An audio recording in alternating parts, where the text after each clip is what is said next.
Les enjeux du projet d'automatisation de l'onboarding, offboarding chez Sanofi sont de trois ordres. Premièrement, des problématiques de conformité.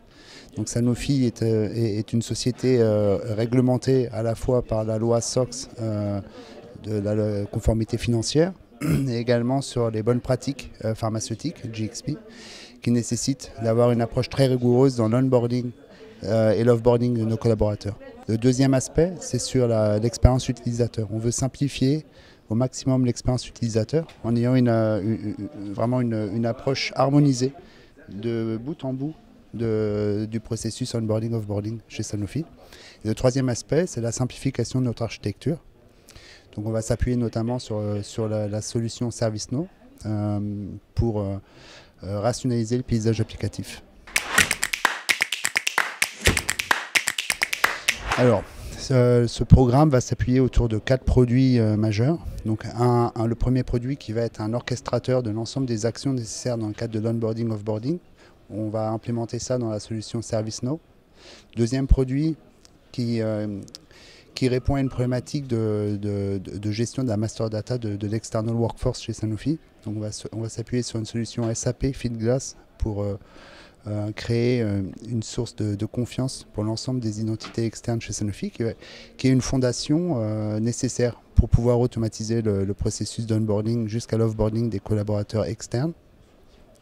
Un troisième produit sur l'access management, où là on a pris la décision de s'appuyer également sur la solution ServiceNow avec un composant, un add-on ClearSky qui va nous permettre justement d'étendre les fonctionnalités de ServiceNow pour gérer de l'access management et de la gestion des identités dans la plateforme ServiceNow. Et le dernier produit qui est très spécifique pour notre population d'investigateurs cliniques, qui va nous permettre d'offrir une solution de single sign-on à nos partenaires externes qui collaborent sur les études cliniques. Donc tous ces produits bout en bout nous permettent d'avoir une approche vraiment automatisée et simplifiée de l'onboarding et de l'offboarding chez Sanofi.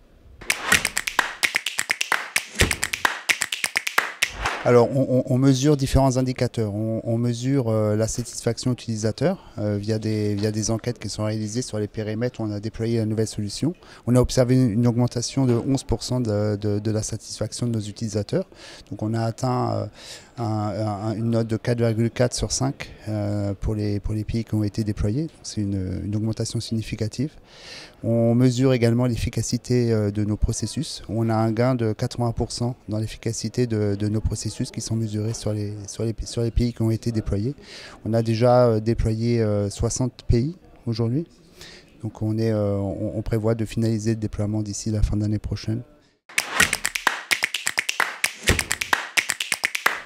Le conseil, plusieurs conseils. Ce que je conseille déjà, c'est d'avoir une approche corps modèle. C'est-à-dire d'abord réfléchir au processus, comment on peut simplifier les processus avant de les automatiser. Vraiment avoir une approche lean, regarder les processus et garder uniquement les étapes qui sont absolument indispensables dans ces processus pour le simplifier au maximum avant de l'automatiser. Deuxième conseil, c'est d'avoir une approche agile, pas chercher à tout faire en même temps, mais apporter des réponses petit à petit pour à la fin construire l'expérience optimale, mais pas chercher à atteindre le résultat définitif dès le départ. Ouais, je pense que ça serait mes deux conseils principaux. Et après, effectivement, avoir un sponsorship fort sur ce genre de programme pour bien fédérer l'ensemble des acteurs. L'onboarding, offboarding implique beaucoup de stakeholders différents, que ce soit la RH, le procurement, la finance, etc. Donc vraiment fédérer tout le monde autour d'un objectif commun pour gagner en efficacité.